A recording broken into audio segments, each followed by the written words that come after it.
இனிய கதைகளை கேட்க வந்திருக்கும் என் இனிய சொந்தங்களுக்கு அன்பு வணக்கம். நான் உங்கள் யமுனா.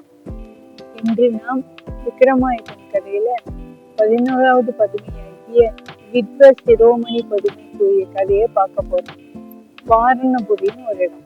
அந்த இடத்துல ஒரு ராஜா நல்ல சிறப்பா ஆண்டுன்னா அவனுக்கு வயதாகியும் அவனுக்கு குழந்தையே இல்லை. முதுமை பருவத்துலாம் அவனுக்கு ஒரு குழந்தை பிறந்தது. அது ஒரு பெண் குழந்தை. அந்த குழந்தைக்கு பேரு சற்குணவதி அப்படின்னு பேரு.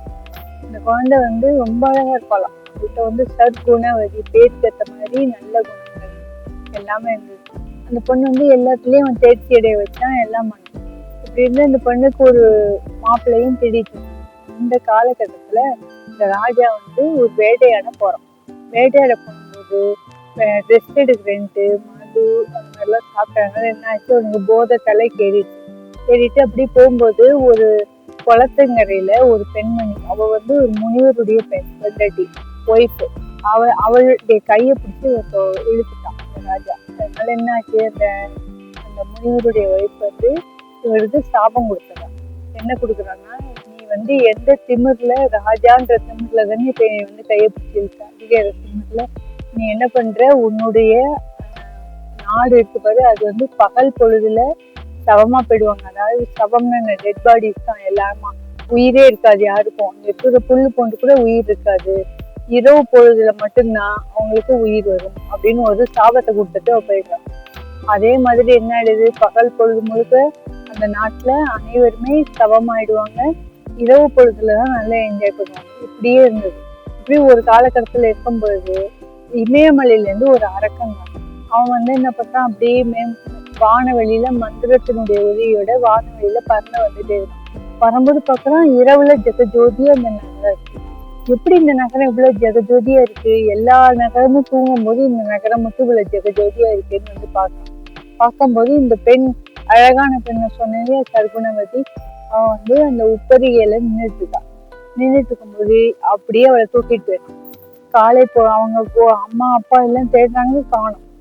மறுநாள் காலைல என்னன்னு வருத்தப்படக்கூட முடியல. மறுநாள் காலைல எல்லாருமே என்ன ஆயிட்டாங்க, சவமா மாறிடுறாங்க, டெட் பாடியா மாறிடுறாங்க. இப்படி இருந்துச்சு. இப்படி இருக்கு அப்படின்னு சொல்லிட்டு நம்மளுடைய விக்ரமாதித்தர் இருக்காருலயும் அவர் காடர் மாசம் போகும்போது இந்த தகவலை வேதாள நம்ம விக்ரமாதித்தர் ராஜாட்ட சொன்னதை கேட்டோன்னு நேரா அவர் எங்க போறாரு, இந்த நாட்டுக்கு தான் போறாரு, வாரணபுரிக்கு தான் போறாரு. போனோன்னு அங்க போய் பாக்குற எல்லா சவமும் பார்த்து டெட் பாடி மாதிரி படுத்திருக்காங்க. இவருக்கு ரொம்ப வருத்தம். ஏன்னா ராஜா இல்லையா, அதனால என்னனால இப்படி ஆச்சு அப்படின்னு தெரிஞ்சுக்கணும்ட்டு காளி தேவிய, உஜ்ஜயினி காளியை வேண்டி, அம்மா தாயே எதனால இந்த மாதிரி ஆச்சு, எதனால இவங்க எல்லாம் இப்படி கஷ்டப்படுறாங்கன்னு கேட்டபோது காளி எங்க பிரசன்னமாகி சொல்றா, இந்த கதையெல்லாம் சொல்ற. அந்த மாதிரி ராஜா ஒரு முனிவருடைய வயசை கையை தொட்டதுனால இந்த மாதிரி சாபம் கொடுத்தாங்க அப்படின்னு முதல்ல அந்த முனிவருடைய வயசுல போய் சாப விமோசனம் பெற்றால்தான் இந்த நாடு திரும்ப நல்லா ஆகும் அப்படின்னு சரி நம்ம முதல்ல போய் முனிவரோட ஒய்ஃபை பார்க்கலாம்னு சொல்லிட்டு அவர் தேடிட்டே போறாரு. நம்ம விக்ரமாதித்த ராஜா தேடிட்டே போறாரு. போய் பார்க்கறது ஒரு இடத்துல குடிச்சையில இந்த அம்மா இருக்காங்க. சரி நேரடியா போய் சொன்னா இவருக்கு சாபம் கொடுத்துருவாங்கன்ட்டு ஒரு கிள வேதியர், ஒரு வயசான ஆளா இவர் அங்க போறாரு. போனவர் சும்மா இல்லாம அவன் வீட்டுக்கு பக்கத்துலயே ஒரு நெருப்பு குழியில நெருப்பை போட்டு அதுல போய் குதிக்கலான்ட்டு போறாரு. அப்ப இந்த அம்மா பார்த்துட்டு ஓடி தடுக்கிறா. ஐயா ஏன் இப்படி பண்றீங்க அப்படின்னு. நான் உயிரோட இருக்கிறதே வேஸ்ட்டுமா, என்னுடைய ஒரு பையனை இந்த வாரணபுரி நகரத்துல கல்யாணம் பண்ணிக்கிட்டேன், பையனுக்கு பொண்ணு எடுத்தேன். என்ன ஆச்சுன்னா இப்ப அவங்க ஊர்ல ஒருத்தர் கூட உயிரோடய காலை பொழுதுல இல்லை, நைட் பொழுதுலதான் இருக்காங்க. நைட் ஆனோடனே என் பையனை திருத்திட்டாங்க, உன்னை கல்யாணம் பண்ண நீ எங்க நாட்டுக்கு வந்த ராஜிதான், எங்க நாடே இப்படி ஆயிடுச்சுன்னு சொல்லி என் பிள்ளைய திட்டாங்க. என் பிள்ளை சாகுறேங்கிறான். அவன் செத்த பிறகு நான் எதுக்குமா உயிரோட இருக்கணும் அப்படின்னு, அதனால நான் சாகுறேன், என்ன ஒண்ணு தடுக்காதமா அப்படின்னு சொல்லிட்டு இப்ப சொன்னதை கேட்டோன்னு அந்த அம்மாவுக்கு வருத்தமா போயிடுது. நம்மளால தானே இவங்க எல்லாம் கஷ்டப்படுறாங்கன்ட்டு, நான் ஏதோ கோபத்துல செஞ்சுட்டேங்க, நான் அதை திரும்ப சாப விமோசனம் பண்ணிடுறேன்னு சொல்லிட்டு ஏதோ மந்திரங்கள் சொன்னோன்னு அந்த ஊர் மக்கள் எல்லாரும் என்ன ஆயிடுறாங்க, நல்லா ஆயிடுறாங்க. நல்லா காலை பொழுதுலயே நல்லா ஆயிடுறாங்க. இது உடனே ஊர் திரும்பி ரொம்ப நன்றின்னு சொல்லிட்டு அந்த ஊருக்கு போறாரு. போய் பார்த்தா மக்கள்லாம் நல்லா நார்மலா இருக்காங்க. நார்மலா இருக்கும்போது இப்பதான் வந்து அந்த நாட்டுடைய ராஜா ரொம்ப வருத்தப்படுறான். நம்ம பண்ண ஒரு தப்புனால எப்படி கஷ்டப்படுறாங்க மக்கள்லாம் சொல்லிட்டு மக்கள்கிட்ட வந்து மன்னிப்பு கேட்கறான். மன்னிப்பு கேட்டுட்டு இப்ப அவனுக்கு சொர்ணம் வருது தன்னுடைய பொண்ணு எங்கன்ட்டு. பொண்ணை தேடுறாங்க. பொண்ணதான் அரக்கன் தூக்கிட்டு போயிட்டானே, அதனால பொண்ணை காணும்னு தேடுறாங்க. இப்ப நம்ம பொண்ணுகிட்ட போவோம். பொண்ணு என்ன ஆச்சு, அரக்கன் வந்து அவளை கல்யாணம் பண்ணிக்கணும்னு ஆசைப்படுறான்.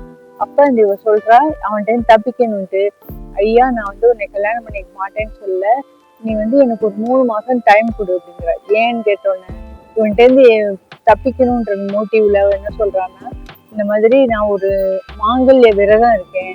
இந்த மாங்கல்ய விரதம் இருக்கிறதுக்கு 3 மாசம் ஆகும். 3 மாதம் கழிந்த பிறகு உன்னை திருமணம் செய்து கொள்கிறேன் அப்படிங்கிறான். சரி அப்படின்னு சொல்லிட்டு அவனும் ஓகே நீ இருந்துக்கு விரதம் இருந்துக்குன்னு சொல்லிட்டு விட்டுறான். இப்படி இருக்கும்போது இந்த 3ஆவது மாசம் முடிய போகுது. ஐயோ நாளை இன்னும் 2 நாள்ல முடிஞ்சிரும், வந்து நம்மளை போட்டு உயிரெடுத்துருவானேன்னு கவலைப்பட்டு இருக்கா. அப்ப நம்ம இவர் போறாரு, நம்ம விக்ரமாதித்தன் அந்த அந்த பொண்ணை தேடிட்டு போறாரு இல்லையா, இளவரசிய தேடிட்டு போய் பார்க்கும்போது இவளை கண்டுபிடிச்சிடுறாரு. கண்டுபிடிச்சோன்னே என்னம்மா ஆச்சு என்ன, ஐயா வராதிங்க, இப்ப அவன் சாப்பாடு உணவு தேடுறதுக்காக போயிருக்கான், வந்தானா உங்களை கொன்னுடுவான், ஆனா இப்ப யாரும் இல்ல, வேணா இப்ப வேணா என்னை கூட்டிட்டு போயிடுறீங்களா அப்படின்னு கேக்குறா. அப்ப நம்ம ராஜா சொல்றாரு, அதெல்லாம் கோழையோட செயல், நான் அந்த மாதிரி செய்ய மாட்டேன், நான் வந்து வீரன், நான் வந்து அவனோட சண்டை போட்டு வேணா நான் வந்து கூட்டு போவேன், அப்படி நீ கவலைப்படாத அப்படின்னு சொன்னேன். சரி என்ன பண்ணலாம் அப்படின்னா, நீ ஒண்ணும் பண்ண வேண்டாம், அவனுடைய உயிர், ஏன்னா அவன் சாகா வரம் பெற்றவன் இந்த அரக்கன், அவனை யாராலுமே கொல்ல முடியாது. ஸோ இவனுடைய உயிர் நிலை எங்க இருக்குன்னு மட்டும் தெரிஞ்சு வச்சுக்கோ, நான் நாளைக்கு வந்து உன்னை பாக்குறேன்னு சொல்லிட்டு போயிடுறாரு. இவன் இந்த சாப்பாடை எல்லாம் உணவெல்லாம் தேடி எடுத்துட்டு வரான். வந்தோடனே நாளையோட உனக்கு முடியுதுல்ல விரதம், நம்ம நாளைக்கு கல்யாணம் பண்ணிக்கலாமா அப்படின்னு கேக்குறான். அப்ப அவ சொல்றா, நான் உன்னை எப்படி நம்புறது, நீயே ஒரு அரக்கன், அரக்கர்கள்லாம் வந்து சுய புத்தி இல்லாதவங்க, அவங்களுடைய புத்தி மாறும்னு கேள்விப்பட்டிருக்கேன், நீ உன்னை நான் எப்படி நம்புறதுன்னு கேக்குறான். அப்ப அவன் சொல்றான், எனக்கு வந்து நீ வேற சாகா வரம் பெற்றவன் அப்படின்னு, நீ ஏன் கவலைப்படுற, நீ திருமணம் செய்து கொள்றதுனால நான் உனக்கு ஒரு ரகசியம் சொல்றேன், என்னுடைய உயிர்நிலை எங்க இருக்கு தெரியுமா அப்படின்னு சொல்லிட்டு ஒரு கதையை சொல்றான். என்ன அப்ப வந்து இத கேள்விப்பட்டோன்னே சரி சரி நான் உன்னை கல்யாணம் பண்ணிக்கிறேன்னு சொல்லிட்டு விட்டுறா. மறுநாள் நம்ம ராஜா வந்து அவன் உணவு தேட போற நேரத்தை திரும்ப வராரு. வந்தோடனே இந்த பெண் வந்து அவன் சொன்னதெல்லாம் சொல்றா. உடனே ராஜா கிளம்பிடுறாரு. அது எங்க இருக்கு அப்படின்னு கேட்டா, மல்லிகார்ஜுன மலை, அந்த மலையினுடைய அடிவாரத்துல ஒரு பிள்ளையார் கோவில். அந்த பிள்ளையார வந்து கொஞ்சம் நகர்த்தினோம்னா அடியில ஒரு குகை ஒண்ணு போகும். அந்த குகை வழியா போனா அந்த குகை கடைசியா ஒரு குளத்துல போய் நிற்கும். அந்த குளத்துல ஒரு பெரிய ஆமை இருக்கு. அந்த ஆமையினுடைய வயிற்றுலதான் அவனுடைய உயிர்நிலை இருக்கு. அந்த ஆமையை கொண்டுட்டா அவனும் இறந்து போயிடுவான் அப்படின்றதுதான் கதை. இவன் என்ன பண்ணாரு, அதே மாதிரி போறாரு. போனோன்னு அங்க ஒரு பிள்ளையார பாக்குறாரு. பிள்ளையார்ட்ட வேண்டிக்கிறாரு, இந்த மாதிரி நான் ஒரு நல்ல காரியத்துக்காக வந்திருக்கேன், தயவு செஞ்சு எனக்கு உதவி செய்யுங்க, கருணை புரியுங்க அப்படின்னு சொல்லிட்டு இந்த பிள்ளையார கொஞ்சம் நடத்தணும்னா உள்ள போய் அதே மாதிரி ஆமையை வெட்டிக்கணும். அவனுடைய உயிரும் பிரிஞ்சிருது, அந்த அரக்கனோட உயிர். அந்த பெண்ணை கூட்டிட்டு திரும்ப இந்த நாட்டுக்கு, வாரணபுரி நாட்டுக்கு திரும்ப வர்றாரு. வர வழியில ஒரு இளைஞன் இவரை திருமணம் செய்துக்க ஆசைப்படுறான். உடனே இந்த பெண்ணுடைய விருப்பத்தை கேட்கிறாரு. அந்த பெண்ணும் ஓகேன்னு சொன்னோடனே அந்த பெண்ணுக்கும் அந்த பையனுக்கும் அங்கேயே திருமணத்தை செய்விட்டு அவங்கள கூட்டிட்டு வர்றாரு. கூட்டிட்டு வந்து இந்த பெண்ணோட அப்பாட்ட ஒப்படைக்கிறாரு. அவங்க அப்பா முதல்ல கோச்சுக்கிறாரு, எப்படி நீ இந்த பையனை கல்யாணம் பண்ணிக்கலாம், ஆனா செய்து வச்சது யாரு, நம்ம விக்ரமாதித்த ராஜா இல்லையா, அதை கேள்விப்பட்டாங்க, சரின்னு சொல்லி ஒத்துக்கிறாங்க. அந்த பையனையே, அவருக்கு தான் பையன் இல்லைல்ல, அதனால இந்த பையனையே வந்து ராஜாவாக்கி அவனுக்கு எல்லாம் செய்யறாங்க. அப்புறம் நம்ம ராஜாவையும் இங்க 10 நாள் இருங்கன்னு சொல்லி அவருக்கு சிறப்பு செய்து அனுப்பி விட்டாங்க. இப்படி இந்த கதைய இந்த வித்வ சிரோமணி பதுமை கூறி என்ன சொல்லுது, இந்த மாதிரி சிறப்புமிக்க எங்க ராஜா யார் கஷ்டப்பட்டாலும் தான் நாட்டுல மட்டும் இல்லாம தன்னை சுற்றி உள்ள எந்த நாட்டிலையும் பிரச்சனை இருந்தாலும் அவர் பார்த்துப்பாரு. இப்படிப்பட்ட சிறப்பு குணம் இருந்தா நீ இந்த படி ஏறு அப்படின்னு சொன்னாங்க. அதுக்குள்ள மாலை பொழுது ஆனதுனால நம்ம போஜராஜன் நாளை வரலாம் அப்படின்னு சொல்லிட்டு வீட்டுக்கு போயிடுறாரு. நம்ம அடுத்த 12வது பதுமை என்ன கூறுதுன்னு அடுத்த எபிசோட்ல பார்க்கலாம். இனிய கதைகளை படிப்போம், வாசிக்கும் திறனை வளர்ப்போம். என்றும் உங்களுடன்.